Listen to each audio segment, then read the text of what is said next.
Gloria al Señor. Apocalipsis capítulo 19. Gloria al Señor. Versículos 11 y 12. Hoy vamos a detenernos solamente en esos dos versículos. Y lo vamos a hacer tratando de extraer de la palabra del Señor lo más grande y lo mejor que tiene para nosotros. Dice la Biblia: entonces vi el cielo abierto, y he aquí un caballo blanco, y el que lo montaba se llamaba Fiel y Verdadero, y con justicia juzga y pelea. Sus ojos eran como llama de fuego, y había en su cabeza muchas diademas, y tenía un nombre escrito que ninguno conocía, sino él mismo. Estaba vestido de una ropa ceñida en sangre, y su nombre es el Verbo de Dios. Señor eterno que estás en los cielos, gracias te damos, Señor, en esta hora por la bendición que nos das, Señor, de poder pararnos frente a tu palabra para que ella nos escudriñe, nos ilumine, Señor, y traiga en nuestras vidas el cambio,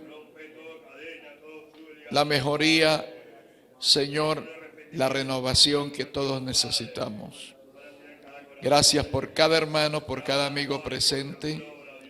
Te adoramos y te bendecimos por ellos y pedimos que tu palabra traiga para cada uno de los presentes, Señor, el consejo que han venido a buscar. Padre, en el nombre de Jesús. Amén. Tomen asiento.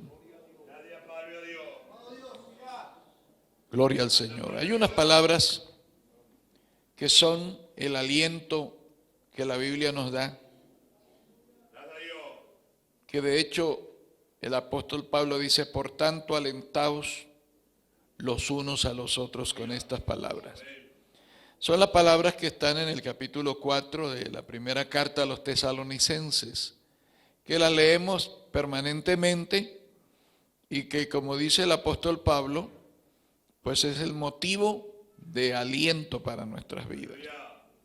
Dicen estas palabras porque el Señor mismo, con voz de mando, con voz de arcángel y con trompeta de Dios, descenderá del cielo, y los muertos en Cristo resucitarán primero. Luego nosotros, los que vivimos, los que hayamos quedado, seremos arrebatados juntamente con ellos en las nubes, para recibir al Señor en el aire, y así estaremos siempre con el Señor. Y por supuesto, pues estas palabras nos hablan del rapto de la iglesia, el arrebatamiento. Pero hoy vamos a hablar un poco, por lo menos vamos a intentar introducirnos en el tema. Vamos a hablar de la segunda venida de Cristo. ¿Por qué hago mención de este texto de Pablo? Porque, hermano, a veces se tiende a confundir los dos eventos. Son dos eventos diferentes. El arrebatamiento es uno y la segunda venida de Cristo es otro. En el arrebatamiento de la iglesia el Señor no viene a la tierra. Él nos espera arriba. Nosotros subimos a encontrarnos con Él. Sea que vivamos o que estemos muertos. Pero que si estamos en Cristo, vamos a volar con Él. Ese rapto de la iglesia va a ocurrir en cualquier momento, previo a los eventos que aquí se mencionan en el libro del Apocalipsis. La segunda venida de Cristo ocurre casi al final de la gran tribulación, esto es, unos 7 años después de que haya ocurrido el arrebatamiento de la iglesia, según los cánones del tiempo que nos dan los profetas y que nos da la doctrina de profecía en la palabra del Señor. Entonces, hoy vamos a hablar precisamente de la segunda venida de Cristo, basado en este texto que dice Juan: entonces vi el cielo abierto. Vale la pena que meditemos un poquito en esto. ¿Por qué dice vi el cielo abierto? Porque desde el momento en que el Señor Jesucristo subió a la presencia del Padre en su ascensión, pues Él no regresó, Él sigue allá. Él está haciendo un trabajo que el Señor dijo: hasta ahora mi Padre trabaja y yo trabajo. Y Él tiene un trabajo que es maravilloso, que es glorioso, que a nosotros nos conviene que Él tenga ese trabajo, porque la Biblia dice de Él que Él está allá y vive para interceder por nosotros. Ese es su trabajo. Pero Él se fue y no ha vuelto. Y nuevamente se abrirá el cielo cuando Él descienda a establecerse aquí en la tierra. Entonces vi el cielo abierto, y aquí el que lo montaba, y aquí un caballo blanco, y el que lo montaba se llamaba Fiel y Verdadero, y con justicia juzga y pelea. A veces uno lee la Escritura y uno califica tanto el evento que uno está leyendo, como también califica y da primeros o segundos lugares a ciertos personajes. Y pareciera aquí que cuando irrumpe ese caballo blanco en la escena, uno dice: qué lindo, ese caballo blanco es el centro de la escena, y no es el centro de la escena el caballo. El centro de la escena la ocupa quien va sentado sobre ese caballo, a quien se le han asignado o a quien se le asignan aquí en esta parte de la Escritura dos nombres o títulos. Se dice que es fiel y verdadero. Ahora, es hermoso cuando uno estudia la Escritura y uno se pone a escudriñarla, porque el asunto, y nosotros lo sabemos que es así, las traducciones de un idioma a otro no siempre son fieles. Y usted escuche hoy en ese evento político que hubo hoy en el Brasil, los locutores, los presentadores de noticias iban traduciendo lo que la expresidenta decía. Es presidenta de Brasil porque hoy dejó de ser presidente. Y ellos le traducían, y uno que entiende un poco el portugués, yo no lo sé hablar, pero como he estado por allí, en la zona norte del país, algo se entiende. Entonces, pues uno ve que ellos lo traducen de la mejor forma posible y tratando de evadir un montón de palabras, de argumentos, de elementos gramaticales para hacerlo más sencillo. Pero a veces, tratando de hacer más sencillo la traducción, se omiten cosas. Y eso es lo que pasa con las traducciones que tenemos de la Biblia al castellano. Hay muchas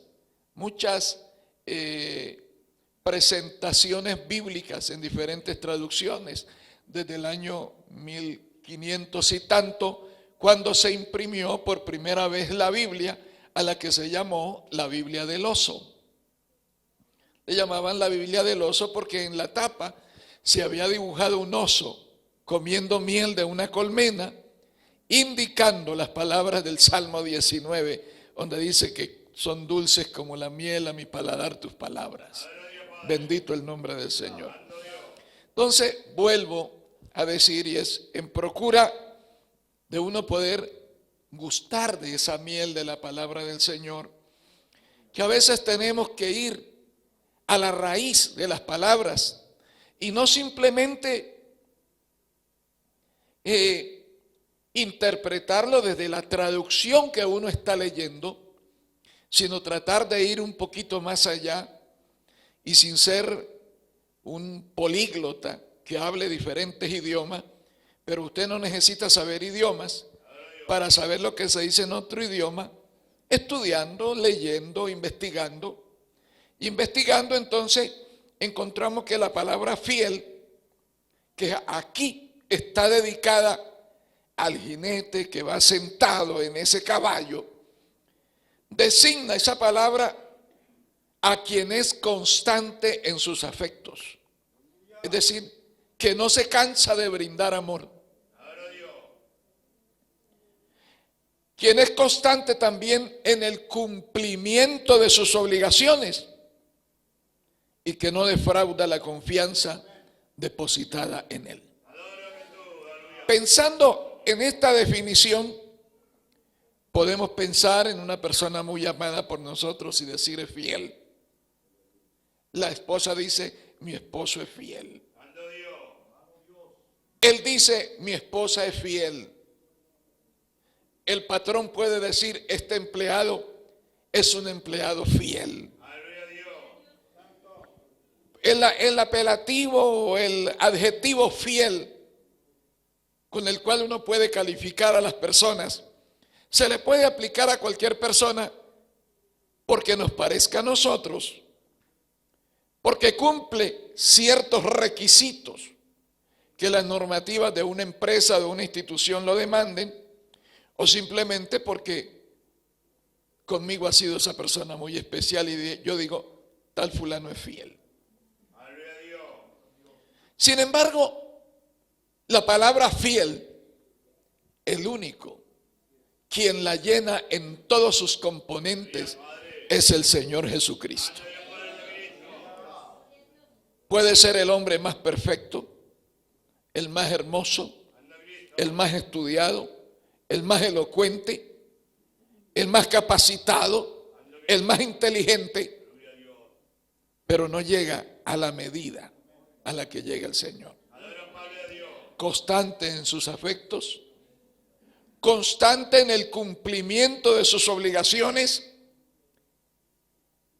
y que no defrauda la confianza depositada en él. Por eso es que cada día uno puede ponerse de rodillas ante el Señor y decirle, Señor, aquí estoy. No he sido fiel, pero tu palabra me dice que si aún nosotros no somos fieles, tú permaneces fiel. Qué cosa maravillosa, ¿verdad? Segundo adjetivo con el cual se califica aquí al Señor, porque no es otro sino el Señor, es verdadero. Se trata de un adjetivo calificativo que equivale a la palabra veraz, verdadero. Aquel que siempre dice la verdad y que por lo cual es digno, es merecedor de todo crédito. Se puede creer totalmente en el Señor. Estaba mirando hace unas horas atrás, justamente en todos estos avatares políticos en los cuales se está debatiendo el mundo, y que a veces a nosotros los que predicamos las palabras nos interesa conocer también eso para ver el desenvolvimiento del mundo también, ¿verdad? Uno no puede vivir en una burbuja que yo soy cristiano y no me interesa saber lo que pasa a mi izquierda ni a mi derecha, no. Uno tiene que saber en qué mundo se está moviendo. No podemos cerrarnos y decir, no lea el periódico porque usted es cristiano. No mire las noticias porque usted es cristiano. No, tenemos que enterarnos. Y estaba leyendo la historia de un político de hace unos años atrás, de unos 20 años atrás, que en un país llegó a ser presidente. Era prácticamente un desconocido, pero en su trabajo que él ejercía como periodista y algo también en las comunicaciones, se ganó la confianza. Primero fue alcalde de una ciudad, después fue gobernador de esa provincia, se presentó a la presidencia hablando de la corrupción, en contra de la corrupción. Duró la mitad de su periodo presidencial porque se descubrió que estaba haciendo cosas corruptas. Porque no es solamente hablar y decir y señalar y criticar y decir que yo sí tengo la verdad, sino ser una persona digna de que se pueda confiar en él. Por eso el Señor dice una palabra muy dura en Jeremías 17:5. maldito el varón que confía en el hombre.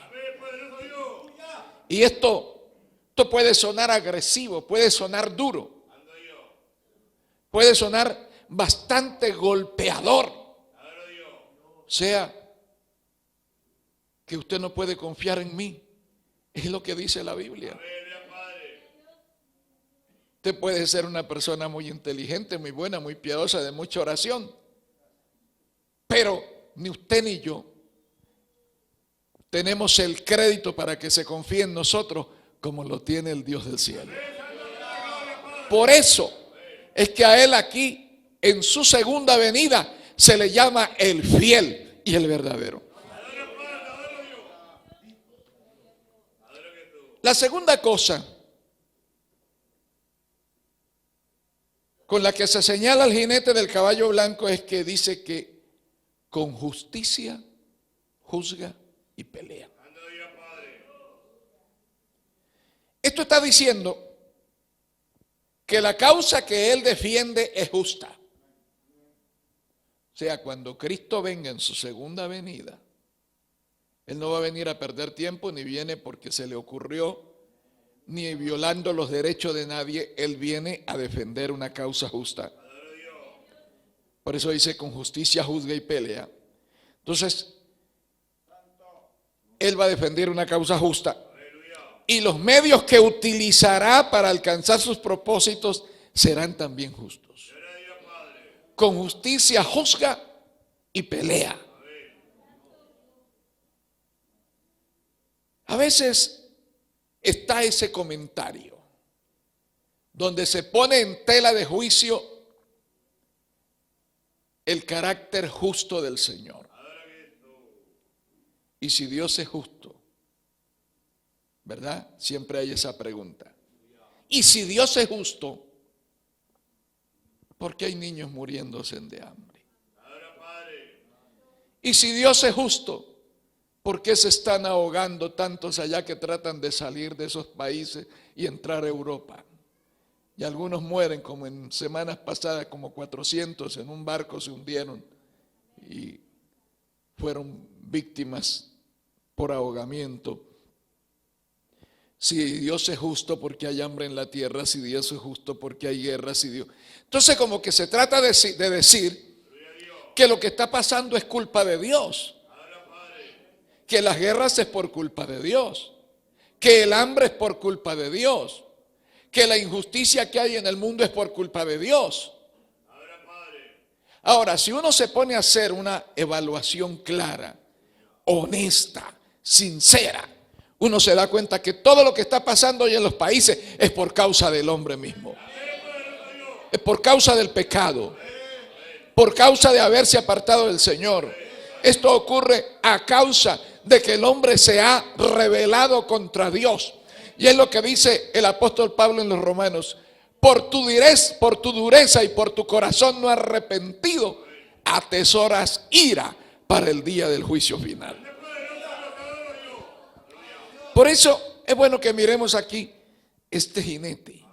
Esta descripción que se da del jinete dice: sus ojos eran como llama de fuego, y había en su cabeza muchas diademas, y tenía un nombre escrito que ninguno conocía sino él mismo. Estaba vestido de ropa teñida de sangre, y su nombre es el Verbo de Dios.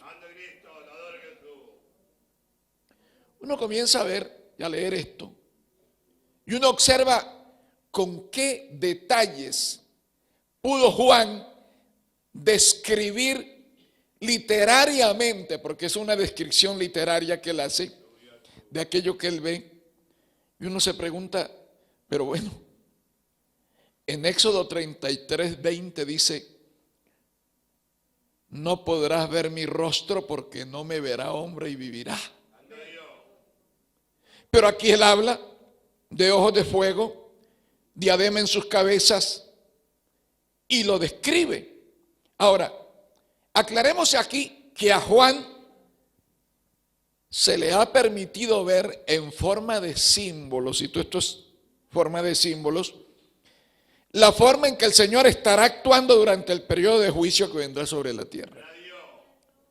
No está viendo, el Señor no es un ser físico porque Él es un ser espiritual. El Señor no es un ser físico. Pero si lo quisiéramos o queremos explicar esto que usted me entienda, Juan no está viendo el aspecto físico del Señor, sino está viendo el aspecto en el que Él va a venir como juez a la tierra. Entonces, aquí se da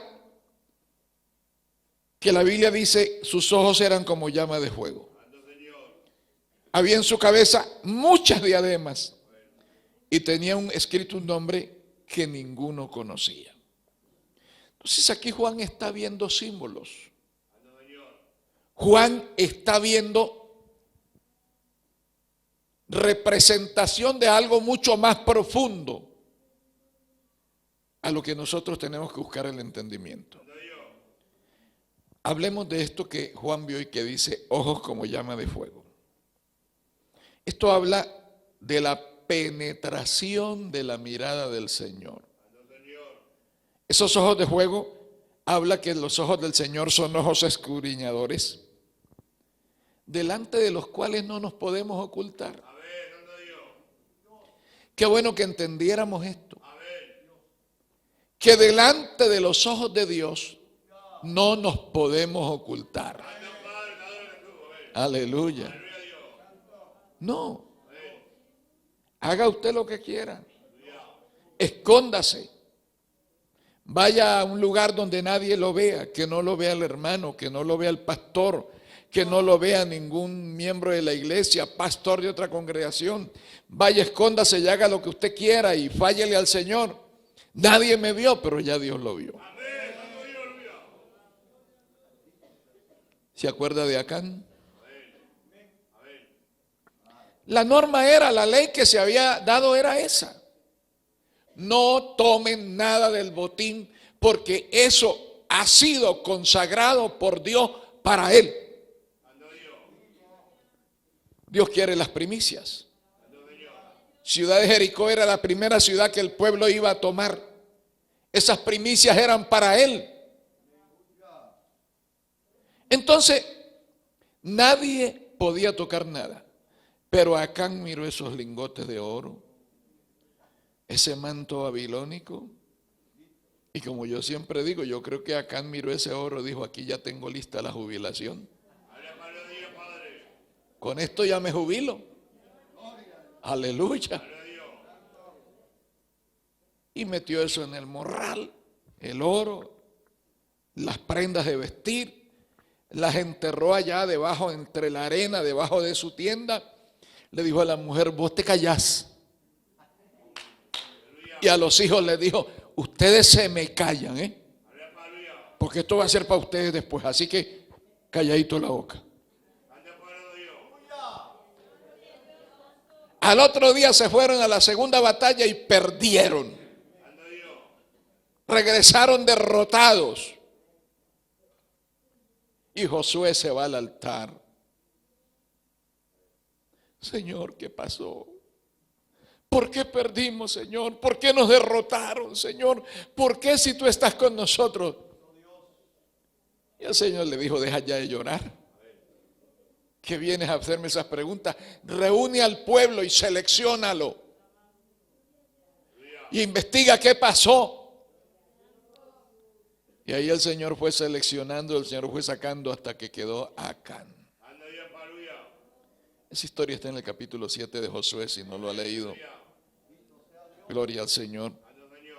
Y ahí estaba Acán. Y cuando quedó solo Acán, Josué le dice, confiesa, hijo mío, ¿qué fue lo que hiciste? Y ahí Acán tuvo que decir lo que había hecho, que vio el oro, que vio el manto babilónico, que vio yo no sé qué más cosas y que le pareció interesante traerla, que total era él solo. ¿Qué pasó? Él fue apedreado, la mujer también, los hijos también, porque fueron cómplices. Porque cuando usted se hace cómplice del pecador, usted es tan pecador como el que lo comete. pero algunos dicen, ven a hacer el pecado. Yo no digo nada para que no me digan chismoso. Yo no digo nada para no meterme en problemas. Se está siendo cómplice del pecado. Si la mujer de Acán, si los hijos de Acán corren donde Josué y le dicen, Acán trajo esto a la casa y yo quiero que tú lo saques de allí. Es posible que había una amonestación, una tarjetita amarilla para Acán. Pero aquí le sacaron la roja definitiva. A él y a toda su familia por encubridores del pecado. Es que la Biblia dice en el libro de los Proverbios que el que encubre sus pecados no prosperará. Que el que los confiesa y se aparta alcanza misericordia. A su nombre gloria. Vayamos a otra historia, conocida también, muy conocida en el segundo libro de los Reyes, capítulo 5, la historia de Giezi. ¿Ve? El milagro ocurrió. El leproso recibió la sanidad usando Dios como instrumento al profeta Eliseo. El hombre agradecido dijo, aquí te dejo este oro, te dejo estos vestidos. Y Eliseo dijo, no, porque yo no vendo mi ministerio. Yo no hice nada de esto, esto lo hizo Dios. Agradécele a Dios, no a mí. Mire, aquel hombre sabe lo que le dijo al hombre de Dios. Está bien, no me recibes nada, es asunto tuyo, pero yo sí quiero que tú me des algo. Dame 2 cargas de tierra en las mulas que yo traje para hacer una plataforma de tierra de Israel. Y sobre esa plataforma de tierra levantar un altar al único Dios que ahora sé que hay, que es Jehová de los ejércitos. Pero Giezi se quedó renegando. Esta túnica vieja que tengo, y mire, le traían ropa y no la quiso recibir. Las sandalias que tengo ya se me están acabando, ya están agujereadas por debajo. Y no fue capaz de recibirle nada. Y mire cómo estamos y seguimos siendo pobres y pudiendo tener la posibilidad de tener muchas riquezas que ese hombre traía. Porque qué muchos hay hoy, y escúcheme lo que le digo, que muchos hay hoy que buscan extraer ganancias económicas del ministerio, de la iglesia, de la congregación, de la gente que viene. Yo vuelvo a aclararle y a recordarle por enésima vez esto a ustedes. No es que la plata no se necesite, el dinero se necesita en la obra del Señor. Pero es bueno dejar que sea el Señor el que motive para que haya dinero y no motivar nosotros a la gente para que traiga dinero y se vacíe los bolsillos en las bolsas de la ofrenda en cada culto. Hoy está muy de moda eso. Hoy está muy de moda en una emisora que transmite, y gracias a Dios, una emisora secular que transmite nuestros cultos. Le mandan decir al hermano Walter que hay un ministro que también pidió que se le venda 1 hora de radio allí en esa emisora, es en otra provincia. Entonces el hermano Walter me manda a mí esa nota para que yo más o menos le aconseje. Y le dije, dile a la propietaria de la radio que no hay problema, pero que tenga cuidado, no sea que agarren el micrófono para comenzar desde la radio a pedirle plata a toda la gente, porque eso está muy de moda hoy. Utilizar los medios de comunicación.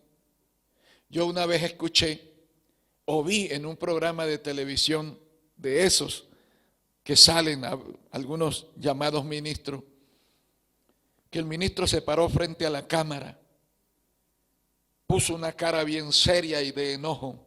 Yo lo vi, nadie me lo contó. Levantó su mano y dijo, usted que ganó ese juicio porque nosotros oramos. Mañana lo espero pero así, mañana lo espero, con sus diezmos en la iglesia. Sentí vergüenza ajena, hermano. Me sentí como si fuera yo el que estuviera haciendo semejante grosería. Porque eso es ser muy grosero y muy falto de respeto con la gente. Gloria al Señor. Entonces, a veces hay esa situación que quieren, al igual que Giesi, o al igual que Simón el mago, utilizar las cosas espirituales para tratar de obtener ganancia con ello. Si Dios quiere bendecir la iglesia, si Dios quiere bendecir el ministerio, Dios lo va a bendecir sin tener que manipular, ni presionar, ni forzar, ni amenazar, ni engatusar, ni en seducir a la gente para que traiga su dinero. Nunca, en 40 y tantos años que hace que le sirvo al Señor, nunca me han escuchado a mí hacer eso, ni me van a escuchar. Porque yo siempre le digo al Señor, Señor, es tu iglesia la que está trabajando y llevando esto adelante. Si tú decides cerrar esto, si tú decides disminuir el factor financiero de tu obra, yo trabajaré en la medida que tus finanzas me lo permitan. Y yo a veces le enseño esto a los pastores. Si usted tiene 20 pesos, no gaste 21. Gaste los 20. Y trabaje hasta donde se lo permitan los 20. Pero no se ponga a meterse en aventuras de fe. Y a decir, vamos a comprar esto por fe. Y vamos a alquilar esto por fe. Y después cuando está aquí ahorcado con los compromisos, a palear a la iglesia para que por fe también le den lo que él necesita para cumplir con los compromisos en los que se metió. Entonces, Giesi dijo, no. El pastor que yo tengo es un tonto, pero yo no soy tonto. Así que yo me voy a buscar a ese hombre. Pero ¿cómo le digo? Y entonces, claro, él se fue y le dice, Señor, mire mi general. Ocurre que llegaron 2 estudiantes del instituto. Así se llamaba, o así yo le llamo a lo que se llama en la Biblia los hijos de los profetas. Estudiantes del ministerio profético. Y necesitan alguna ropa. Y el hombre, agradecido por el milagro recibido, toma, lleva esto, y le dio. Y más contento, Giesi llegó y guardó las cositas y se acomodó y siguió paseando por la casa. Y por ahí escucha que el hombre de Dios le dice, Giesi, ¿dónde tú estabas? Ay, Señor, tu siervo no ha ido a ninguna parte. Y el Señor le da palabra de ciencia a su profeta y le dice, ¿no estaba mi corazón contigo cuando fuiste a alcanzar al sirio para que te diera eso que le pediste? Pues mira, yo te voy a decir una cosa. La lepra que ese sirio tenía y que el Señor le curó, esa lepra la vas a tener de aquí en adelante hasta tu muerte. Y fue leproso hasta su muerte. ¿Por qué se enteró el profeta? Porque no hay nada oculto que no haya de saberse. No hay nada oculto que no haya de saberse. Son palabras del Señor. No hay nada oculto que no haya de saberse, ni encubierto que no haya de salir a luz. Y podíamos mencionar un tercer evento más en esto, y es el caso de Ananías y Zafira, que es más conocido, hermano, que el mate. ¿Verdad? Que Ananías vendió, porque él no tenía que vender, él no estaba obligado, si es que en la obra del Señor nadie está obligado a despojarse de sus propiedades. Pero él miró tan interesante que cómo habían dado elogios a Bernabé, y él dijo, yo también quiero ser elogiado. Y se pusieron de acuerdo. Y vamos a vender la heredad y le traemos la plata a Pedro y nos vamos a la obra como Bernabé, para que también digan que nosotros hicimos cosa buena. Porque claro, a veces queremos que se hable bien de nosotros. Cuando queremos que se hable bien de nosotros, es porque sufrimos de un complejo de inferioridad máximo. Porque ¿para qué quiere que hablen bien de usted? ¿Para qué yo quiero que hablen bien de mí? A mí me interesa que Dios me mire bien a mí. Si la gente no me mira bien, eso es problema de la gente. Si el creyente no me mira bien, eso es problema de la gente. Y si el pastor a mí no me mira bien, eso es problema del pastor, pero no es problema mío. A mí me interesa que Dios me mire bien, y para que Dios me vea bien, yo tengo que hacer lo que Dios me manda. Y Ananías, pues vendió eso. Pero cuando ya tuvo la platita, pensó que darlo todo era mucho y dijo, pues vamos a quitarlo un poco. Y le decimos a Pedro que lo vendimos en tanto. Lo importante es que vengan los aplausos para nosotros. El resto de la historia usted lo conoce. Le mintió, le creyó mentir a Pedro, y Pedro dijo, no me mentiste a mí, le mentiste al Espíritu Santo. Ahí quedó muerto. A las 2 horas, a las 3 horas llegó la mujer también a la reunión a ver qué pasaba con Ananías, y también quedó muerta ahí por mentirle al Señor. Es que no hay nada oculto que no haya de saberse. Por eso es que aquí la Biblia nos presenta a Cristo, y Él vendrá. Él tiene ojos escudriñadores ahora, pero en aquel entonces también vendrá con esos ojos escudriñadores para desenmascarar al mundo y para mostrar que no hay nada oculto que no se vaya a saber. Estos son hechos que señala la Biblia y que se pueden sintetizar en las palabras del salmista en el Salmo 139, donde dice, ¿a dónde me iré de tu espíritu? ¿A dónde huiré de tu presencia? Si subiese a los cielos, allí estás tú. Y si en el Seol hiciese mi estrado, allí estás tú. Si tomare las alas del alba y habitar en el extremo del mar, aún allí me guiará tu mano y me asirá tu diestra.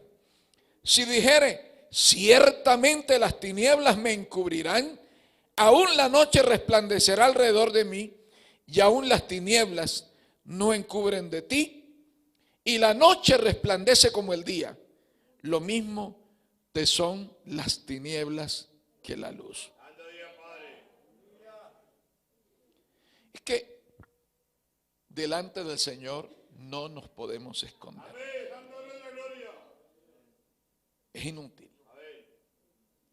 Claro, eso a veces que a nosotros ni nos interesa. No, a mí no me preocupa que Dios lo sepa. A mí me preocupa que lo sepa el pastor. Eso sí me preocupa. O que lo sepa el hermano fulano, porque se va y le cuenta al pastor enseguida. Cuando actuamos de esa manera, nos estamos engañando. Y estamos haciendo cosas que nos están dañando interiormente. Y hablando precisamente de la palabra de Dios, el autor de la carta a los Hebreos nos dice sabiamente, en referencia a esta omnisciencia que el Señor tiene, que nos lo señala a través de su Espíritu y también por su palabra.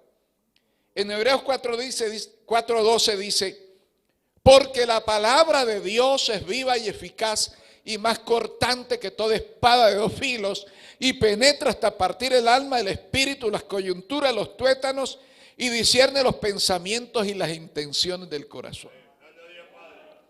Discierne, conoce a profundidad. Conoce a profundidad. Él conoce nuestro corazón. Usted no conoce mi corazón, yo no conozco su corazón, Usted no conoce el corazón de nadie. Cada uno tiene ese lugar personal y privado que solo lo revela ante Dios en oración y dice: Señor, ayúdame en esta situación que yo vivo. Eso lo conoce usted, nadie más lo conoce. Pero Dios lo sabe. Entonces sigue diciendo el autor de Hebreos: y no hay cosa creada que no sea manifiesta en su presencia. Está hablando de la palabra de Dios. Antes bien, todas las cosas están desnudas y abiertas a los ojos de aquel a quien tenemos que dar cuenta.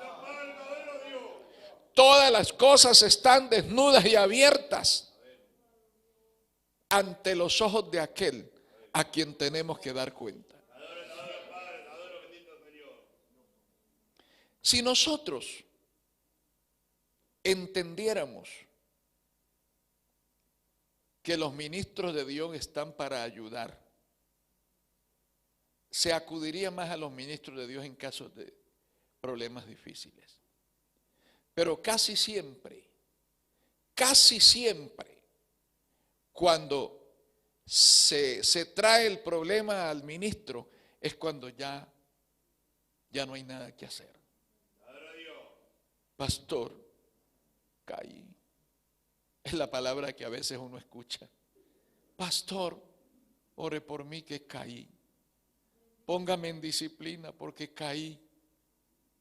Cayó en pecado, sea fornicación, sea adulterio, sea robo, sea algún vicio, volvió a la droga, fumó, se emborrachó. Y están diciendo: pastor, caí. Pero si hubiera venido antes, yo hubiera dicho: pastor, me cuesta mantenerme sin fumar, que es lo que algunos sufren. Me cuesta dejar el vino, pastor. Pues nos ponemos en oración, nos ponemos en campaña. Pero a veces uno se entera: hoy sabe que el hermano fulano estaba borracho.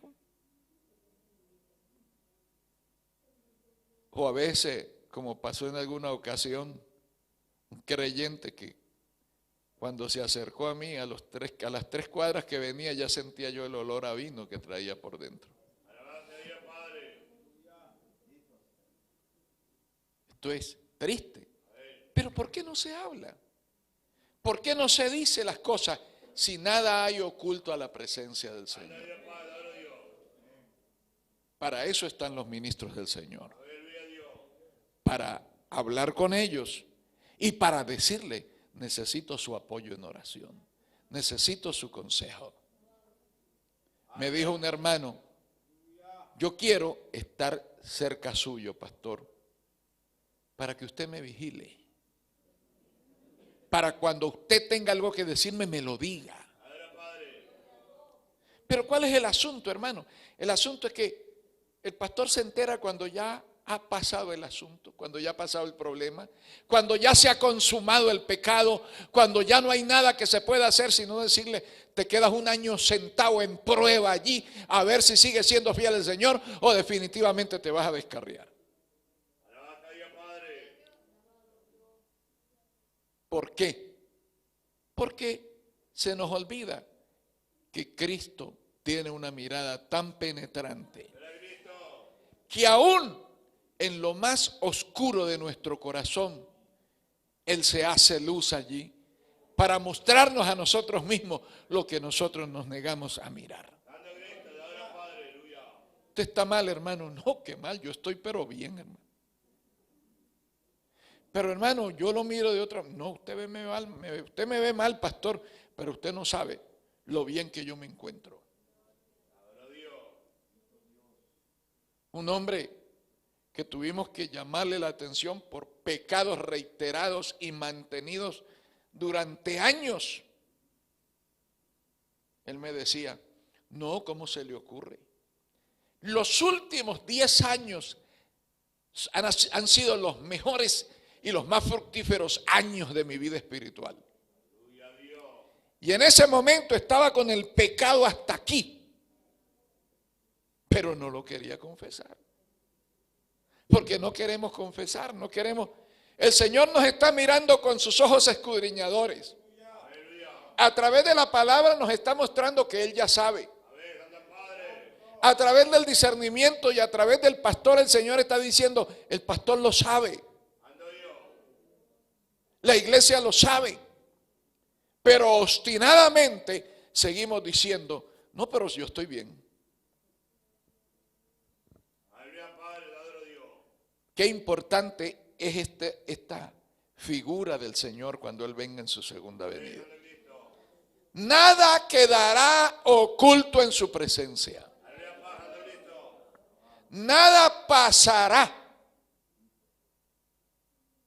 sin que Él lo tenga en cuenta. Por eso, para que eso no ocurra, mantengámonos nosotros en rectitud delante de su presencia. ¿Qué más dice? Que su cabeza estaba llena de diademas. Gloria al Señor. Me gusta leerlo en el texto porque dice, y había en su cabeza muchas diademas. Bendito sea el nombre del Señor. Esto es importante verlo por algo que yo les voy a hablar ahorita. Primero vamos a lo que significa la diadema. La diadema significaba señal de dignidad real. O sea, era rey porque era digno de ser rey.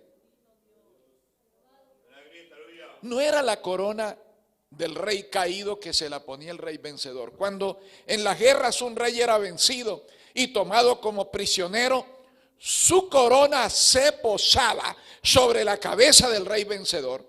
Y ese hombre que había vencido a ese rey se constituía rey porque tenía la corona del rey.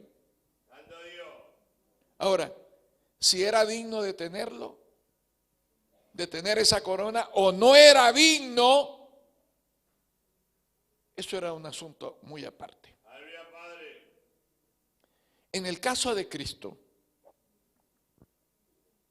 Él vino a la tierra y tomó la autoridad de quien hasta ese momento la ejercía con hilos de maldad.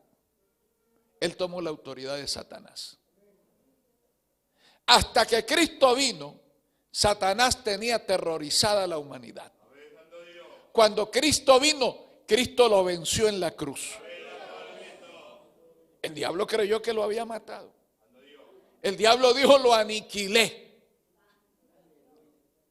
Mire, hasta que sus discípulos dijeron, lástima. Fueron 3 años muy buenos con él. Pero ya todo se acabó. Así que Pedro se echó las redes al hombro y dijo, voy a pescar.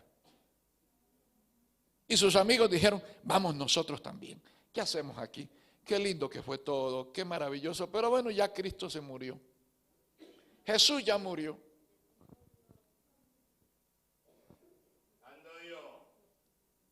Al tercer día Cristo se levanta de la cruz. Y el primero que se sorprende es el diablo. Porque levantarse Cristo de la cruz fue arrebatarle al diablo el cetro que hasta ese momento tenía.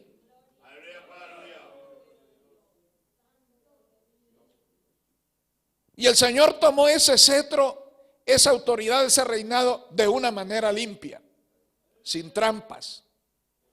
Tomó esa autoridad y despojó al diablo de todas las potestades y los principados que él manejaba y se constituyó de esa manera el Rey de Reyes y Señor de Señores.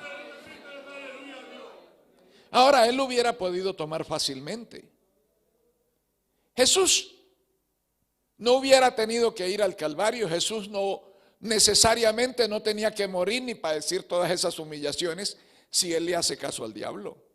¿Se acuerdan? En el monte de las tentaciones, que dice que lo llevó a un monte muy alto, le mostró todos los reinos del mundo, todos los reyes y toda la gloria terrenal que emanaba de esos reinos, y el diablo le dice al Señor, todo esto es mío porque a mí me lo dieron y a quien yo quiera se lo doy. Una forma de decirle, tú viniste a conquistar esto, Tú viniste a que yo te dé esto. ¿Por qué tienes que ir a la cruz? No tienes que sufrir, no tienes que padecer. Basta que te arrodilles un momentito y me adores. Y yo todo te lo entrego a ti. Pero Jesús lo conocía. Desde la eternidad Jesús lo conocía.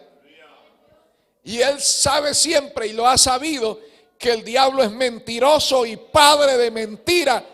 Y cuando habla mentira, de suyo habla. Porque es mentiroso. Ajá. Entonces te tengo que adorar. Y me das todo eso. Sí, así es sencillo. El Señor te reprenda. Al Señor tu Dios adorarás. Y a Él solo servirás. Es decir, el diablo, y esa táctica la sigue ejerciendo el diablo sobre muchos seres humanos y sobre muchos cristianos. Y por eso, hermano, es que se ha permeado la doctrina del Señor. Por eso es que se ha manchado la iglesia de Cristo. Porque muchos, con tal de tener bienes materiales, son capaces de enseñar cualquier cosa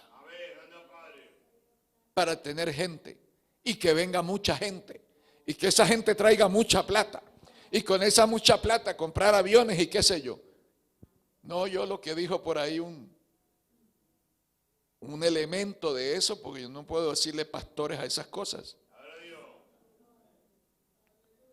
Los ministros de Dios tenemos que comprar aviones privados, porque si viajamos en aviones de pasajeros, eso está lleno de contaminación. Nos contaminamos si viajamos en esos aviones. Entonces ayúdenme a orar por mi avión privado, por favor. Aleluya. Hermano, eso es mucho descaro. Eso es mucha poca vergüenza. ¿Sí? Y cada día usted ve que están diciendo más cosas y eso, la internet está llena de toda la basura y de toda la deshonestidad y de toda la apostasía que esa gente destila por sus poros. Pero claro, les interesa. Porque lo que el Señor le rechazó al diablo, ellos se lo reciben. El Señor rechazó los reinos de este mundo, pero ellos hoy están recibiéndole al diablo todo lo que el diablo les ofrece. No es que uno no necesite. ¿Ve?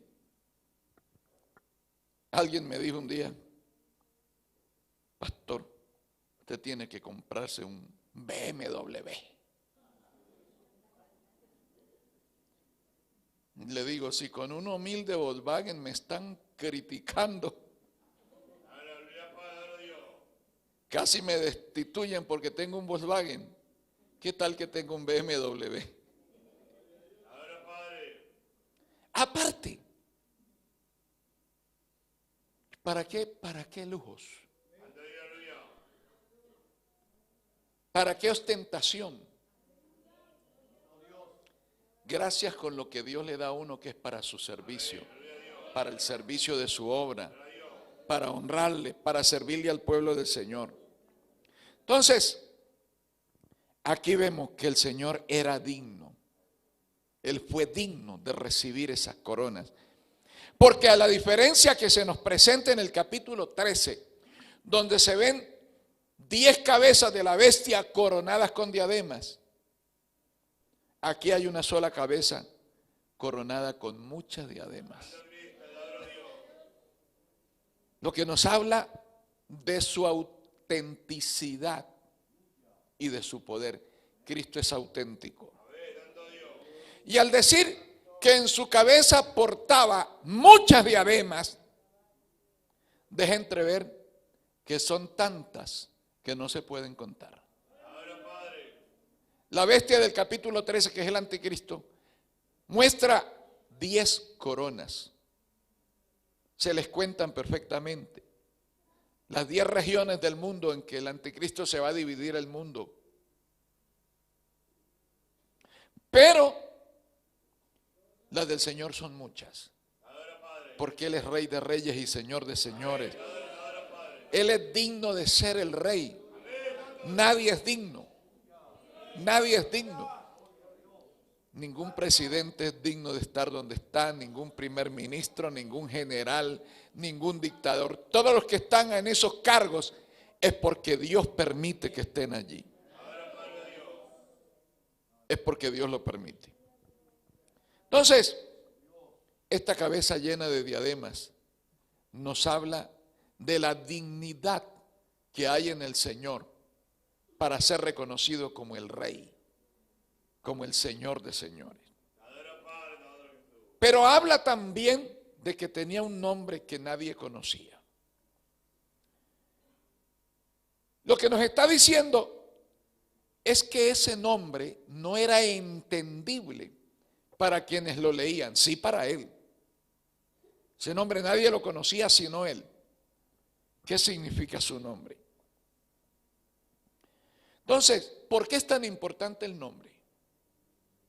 ¿Por qué la Biblia le da tanta importancia al nombre? Porque en la cultura semita de Sem, de donde también desciende el Señor Jesucristo por la línea de carne, el nombre sustituye a la persona. Es decir, la persona tiene que ser lo que su nombre indica. Por eso es que era tan tremendo ponerle nombre a los hijos. Hoy usted le pone el nombre cualquiera: Pedro, Juan, John, Rodolfo, María, Antonieta, Juliana, Candela, Micaela. Su nombre no significa nada, le pareció bonito. Le pareció un nombre: ay, quiero que mi niño se llame José Antonio. Bueno, póngalo José Antonio. Allá en la línea semítica, no. Si se le llamaba por un nombre, tenía que responder a ese nombre. Esa es la razón por la cual en Israel cada nombre tenía o tiene un significado especial. Aarón, por ejemplo, Aarón significa iluminado, ilustrado. Baruch, que está en Nehemías 3:20, era un escribano, un escribiente. Nehemías 3:20, Baruch significa bendito. Buna, nombre que está en Primera de Crónicas 2:25. Buna quiere decir discreción. Cuando ese hombre comenzó a crecer y a llamarse Buna, él entendió que tenía que hacer honor a su nombre. Porque uno tiene que hacer honor al nombre. Se dice de Alejandro Magno, usted ha escuchado hablar de Alejandro Magno, gran guerrero, gran conquistador. A los 33 años había conquistado el mundo entero con sus guerras, con sus ejércitos. Y en una ocasión estaban para salir a una batalla muy importante y había un soldado que no quería, tenía miedo. Y le decía a su jefe, a su siguiente jefe: yo no quiero ir, tengo miedo de que me maten en la batalla, no sé si termino, no quiero ir. Y entonces vino ese capitán y le dice al general Alejandro Magno: hay un soldado que no quiere ir, tiene miedo, tráigamelo para acá. ¿Por qué no quieres ir a la batalla? Tengo miedo, general, temo que voy a morir. ¿Cómo te llamas? Me llamo Alejandro.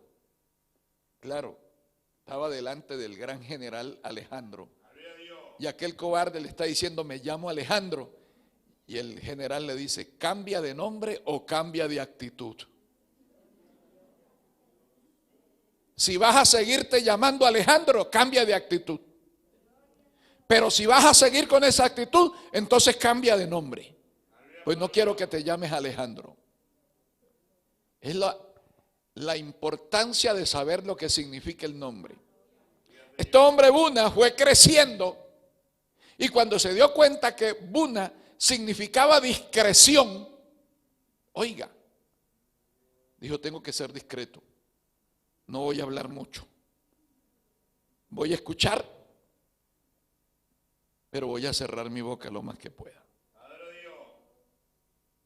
Como dice por ahí la propaganda, el dibujito ese que salió por ahí, creo que es un gato que le dice a un conejo, ¿por qué tiene las orejas tan grandes y la boca tan chiquita? Dice, para oír mucho y hablar poquito. Pero hay algunos que tienen las orejas chiquitas y la boca así de grande, hermano. No son nada de discretos. Buna sabía que su nombre significaba discreción, decía, tengo que hacer honor a mi nombre. Hay otro nombre, Cusayas, está en Primero de Crónicas 15:17, significa arco de Jehová, o sea, un arma de guerra en las manos de Jehová. Aquí ese nombre no se entendía, no lo entendía sino él mismo. Y como quien lleva ese nombre, en este caso es el Señor Jesús, es comprensible observar la imposibilidad del mortal para comprender la magnitud de este significado. Ese nombre solo lo podía entender Jesús, porque no era dado a entenderlo a los seres humanos. Y no es dado a entenderlo a los seres humanos. Es que nuestra mente, hermanos, nuestra mente no alcanza para captar la grandeza, la altura, la longura, la profundidad del amor de Dios y de todas las cosas que Él es. Mire, Pablo, hablando de sí mismo, él dijo, conozco un hombre que fue llevado al tercer cielo y vio cosas que no le es lícito decirlas. Ahora, ¿por qué?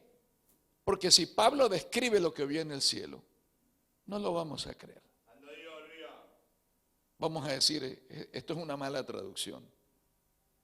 Y Dios inspiró a Pablo para que guardara silencio.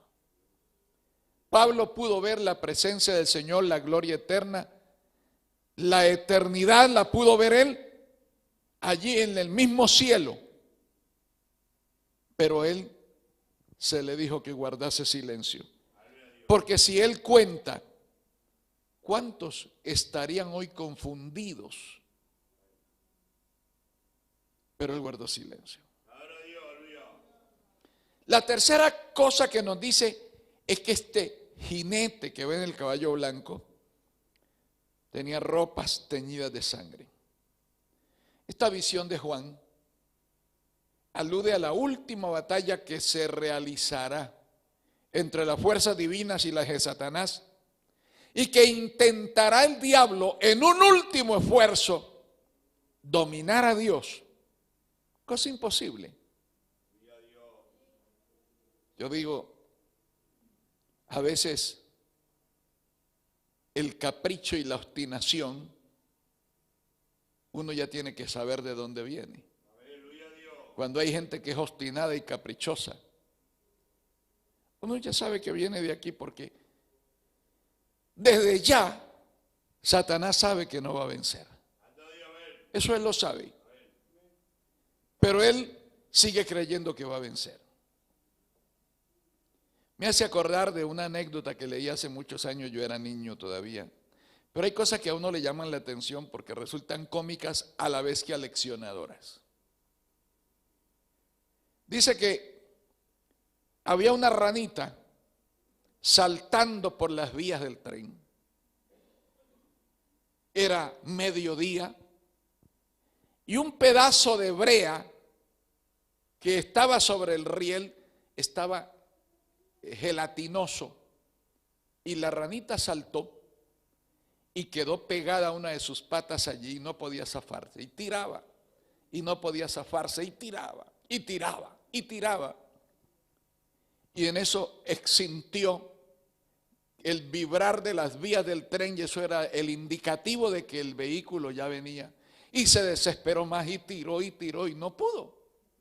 Entonces cuando ya vio venir el tren encima, dijo, bueno, que nos estrellemos.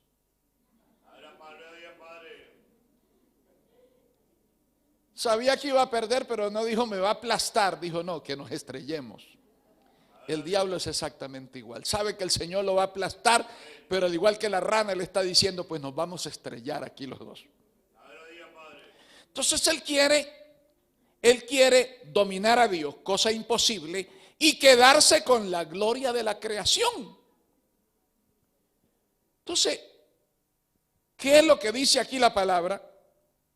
Que viene el Señor con sus ropas teñidas de sangre. Esta figura de las ropas teñidas de sangre ya la vemos en Isaías 63, cuando figuradamente se describe a Jehová, quien regresa de pisar el lagar de su ira y sus ropas están salpicadas con la sangre de sus enemigos. Mire cómo dice Isaías: ¿quién es este que viene de Edom, de Bosra, con vestidos rojos? Este hermoso en su vestido que marcha en la grandeza de su poder. ¿Quién es? Dice: yo, el que hablo en justicia, grande para salvar. ¿Por qué es rojo tu vestido y tus ropas como del que ha pisado un lagar? He pisado yo solo el lagar, y de los pueblos nadie había conmigo. Los pisé con mi ira y los hollé con mi furor, y su sangre salpicó mis vestidos y manché todas mis ropas, porque el día de la venganza está en mi corazón y el año de mis redimidos ha llegado. Esto lo va a decir el Señor cuando venga.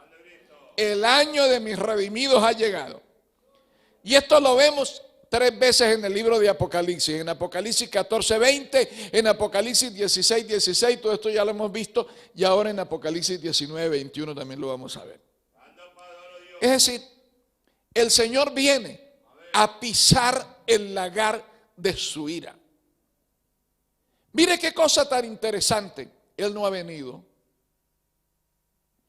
Y este es un tiempo de gracia que los profetas no contemplaron. Los profetas no contemplaron la gracia de Dios.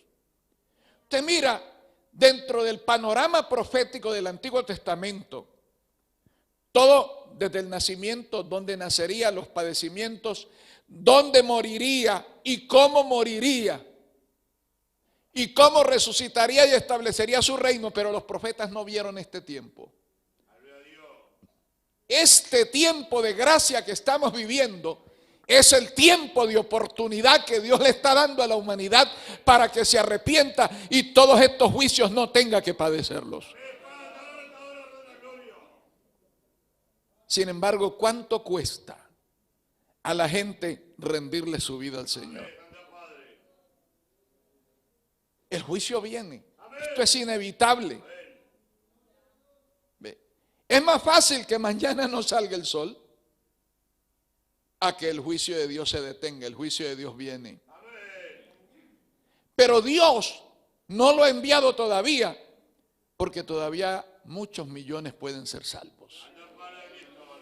Y esto es una batalla que se da todos los días. La iglesia evangelizando desde el punto de vista bíblico, el diablo haciendo su evangelismo desde el punto de vista que él tiene de corrupción y de pecado y de maldad.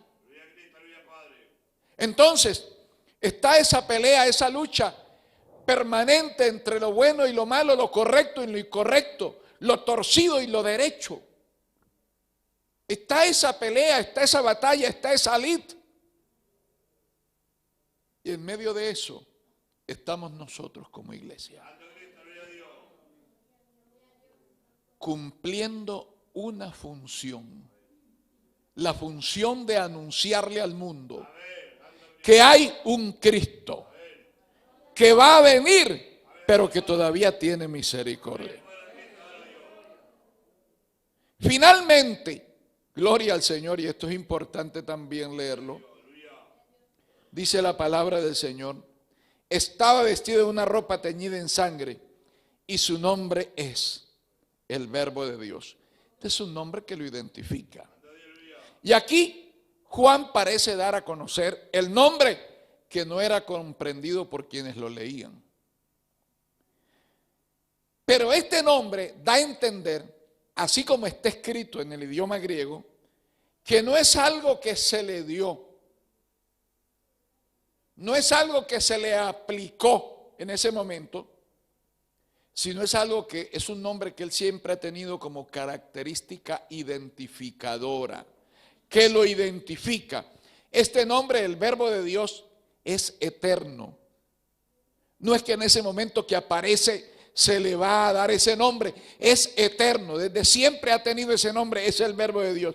Por eso, cuando comienza Juan a hablar en su evangelio, a narrar lo que aconteció con Cristo en los 3 años y medio que él estuvo aquí en la tierra, haciendo mención del Mesías, él lo denomina el Verbo de Dios, comenzando desde el primer capítulo de su evangelio.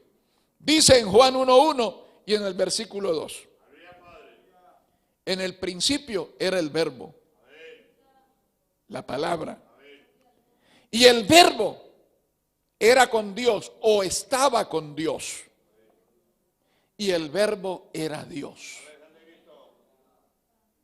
Aquí está hablando que ya desde el principio existía el Verbo. Ese nombre no se lo van a dar cuando Él regrese, ya lo tiene. Él es el Verbo de Dios. Cuando Juan habla del Verbo, dice, el Verbo estaba con Dios. Y luego dice, y el Verbo era Dios. Ya aquí nos está hablando de la divinidad de Jesucristo. Jesucristo no es un Dios más con minúscula. Jesucristo no es una criatura más, como dicen los testigos de Jehová. Jesucristo ha sido Dios siempre. Él es eterno y Él ha sido Dios siempre. Por eso dice Juan, en el principio era el Verbo, y el Verbo era con Dios, y el Verbo era Dios. Este era en el principio con Dios. Ya desde las primeras palabras de su evangelio, Juan ya muestra su interés en que se reconozca a Jesús como el Verbo, como el Hijo de Dios, como el Redentor, como el que vino a hacer justicia sobre todos los oprimidos por el diablo. Porque a eso vino Jesús. Y eso es lo que nos dice el libro de los Hechos de los Apóstoles en el capítulo 10, verso 38. Vosotros sabéis lo que se divulgó por toda Judea, comenzando desde Galilea, después del bautismo, gloria al Señor, que predicó Juan, como Dios ungió con el Espíritu Santo y con poder a Jesús de Nazaret, y como éste anduvo haciendo bienes y sanando a todos los oprimidos por el diablo, porque Dios estaba con él. Ahora, y usted dice aquí, pero si era Dios, ¿cómo dice que Dios estaba con él? Porque cuando él estuvo aquí, él se despojó de su divinidad. ¿Qué es lo que nos dice Pablo a los filipenses? Que él, siendo Dios, no estimó el ser igual a Dios como cosa que aferrarse, sino que se despojó a sí mismo, tomando forma de siervo. Entonces él aquí era un siervo. Y él siendo Dios, Cristo siendo Dios, no podía usar los poderes divinos. Tenía que depender del Padre. Entonces, Dios estaba con él. Ahora, esto es algo importante y yo quiero que lo reflexionemos con sinceridad. Aquí dice la Biblia cómo Dios ungió con el Espíritu Santo y con poder a Jesús de Nazaret. Y cómo éste anduvo haciendo bienes y sanando a todos los oprimidos por el diablo, porque Dios estaba con él. Cuando el Señor se está despidiendo de sus discípulos porque va a ascender al cielo, Él dice, y estas señales seguirán a los que creen. En mi nombre echarán fuera demonios. Hablarán nuevas lenguas. Tomarán en sus manos serpientes. Si bebieren cosa mortífera no les hará daño. Sobre los enfermos pondrán las manos y sanarán. ¿Porque los hombres o los discípulos eran muy lindos? No, porque Dios iba a estar con ellos. Y antes de irse el Señor les dice: y he aquí, yo estoy con vosotros todos los días hasta el fin del mundo. Esto, escúcheme bien, esto tiene que hacernos pensar. Si Dios está con nosotros, asumamos la responsabilidad y vamos adelante mostrando el poder de Dios. No nuestro poder, porque no lo tenemos. No la gracia en nosotros, porque no la hay. A mostrar todo lo que Dios es, todo lo que Dios hace, todo lo que Dios puede hacer. Porque Dios quiere seguir haciendo bienes. Hay gente que quiere recibir los bienes del Señor. Hay gente que necesita recibir la bendición del Señor. Hay gente que urgentemente en este momento precisa que un cristiano vaya y le hable del amor de Cristo. Sin embargo, nosotros a veces estamos allí encerrados, hermano, sin hablar de Cristo.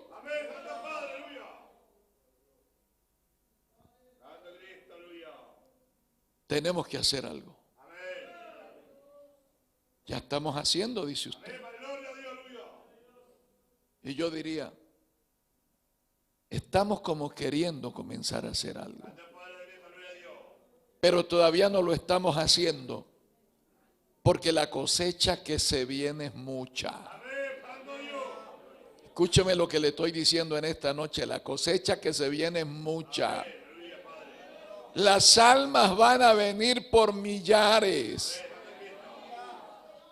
Pero la iglesia tiene que poder decir: Jehová está conmigo como poderoso gigante. Jehová está conmigo como poderoso gigante. Porque Dios quiere seguir haciendo bienes a los hombres. Los quiere liberar de la opresión del diablo. Hoy el diablo tiene angustiada, agotada, azotada, esclavizada a mucha humanidad. Pero Dios quiere que con modestia nos esforcemos a llevar esta palabra, a presentar a este Cristo que puede levantar la iglesia en cualquier momento, pero que mientras no lo levante hay un espacio de gracia. Aprovechemos este espacio de gracia para decirle a la gente: Cristo te ama y te quiere salvar.